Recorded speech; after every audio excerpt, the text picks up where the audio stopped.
Une idée cadeau pour un passionné de mécanique et de voitures anciennes. Il y a bien entendu les voyages rétro-émotion, mais aussi les coffrets Facom 1/4 pouce. Depuis plusieurs années, Rétro-Émotion utilise le coffret R360 Nano, qui est extrêmement pratique, compact, léger. Il contient tout ce qu'il faut pour la petite mécanique et pour le bricolage de tous les jours. 38 pièces dans un coffret compact et robuste.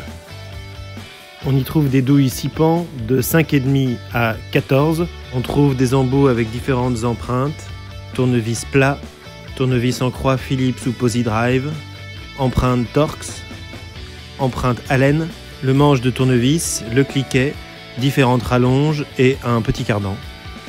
Outre son encombrement réduit, l'originalité de ce coffret se trouve dans son cliquet avec le manche rotatif à 360 degrés, qui est extrêmement pratique.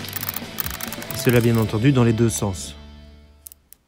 Le verrouillage de la douille est lui aussi très pratique et utile.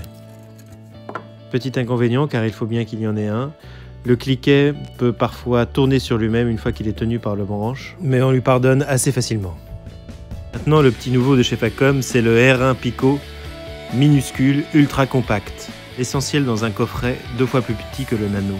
Composé de 23 pièces, on y retrouve bien entendu les douilles 6 pans, de taille 6, 8, 10, 12 et 13, ainsi que le même type d'embout que dans le Nano. Le cliquet est quant à lui très original et très bien fini. La tête est inclinable à 180 degrés et verrouillable dans différentes positions. Une rallonge est fournie et permet de transformer le cliquet en petite manivelle pour les vis longues. On peut mettre les embouts dans l'encoche magnétique au bout du manche du cliquet. Mais le plus astucieux est de transformer le cliquet en tournevis avec manche en T, en alignant le repère sur la rallonge et le point blanc sur le cliquet.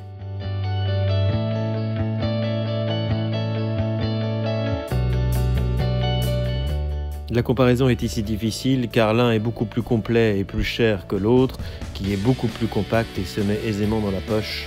La principale différence réside dans les cliquets. Pour le Nano, un cliquet robuste avec manche rotatif. Pour le Pico, un cliquet tournevis intelligent avec tête inclinable à 180 degrés. Pour le Nano, un manche de tournevis ergonomique, tandis que pour le Pico, un tournevis en T. Une belle longueur pour le Nano, tandis qu'une meilleure accessibilité pour le Pico. Le Nano a l'avantage d'avoir des douilles de taille 7 et 9, qui sont très utiles pour l'électricité des voitures anciennes ou pour les Velosolex, par exemple. Chose que malheureusement n'a pas le Pico. Lui se loge bien plus aisément dans une poche. Bref, entre les deux, à vous de faire votre choix. Nous, on a choisi les deux.